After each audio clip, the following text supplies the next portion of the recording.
يقول: هل يجوز لي أن أقرأ القرآن بدون النطق بالحروف ولكن بالمتابعة بالنظر والقلب من المصحف طبعا، فهل يحصل الأجر بذلك؟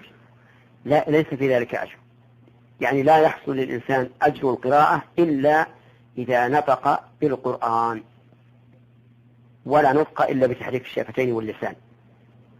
وأما من جعل ينظر إلى الأسطر والحروف بعينه ويتابع بقلبه فإن هذا ليس بقارئ، ولا ينبغي للإنسان أن يعود نفسه هذا، لأنه إذا اعتاد ذلك صارت قراءته كلها على هذا الوجه، كما هو مشاهد من بعض الناس، تجده يقلب الصفحة ويومي هكذا برأسه يمينا وشمالا ليتابع الأسطر، وإذا به قد قلب الصفحة الثانية في مدة يسيرة، تعلم علم اليقين أنه لم يقرأ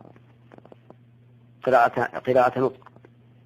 والخلاصة أن من لم يقرأ قراءة ينطق بها فإنه لا يثاب ثواب القارئ، وهذا واحد. ثانيا، ننصح إخواننا عن هذه الطريق، أعني أن يقرأوا بأعينهم وقلوبهم فقط، لأنهم إذا اعتادوا ذلك حرموا خيرا كثيرا.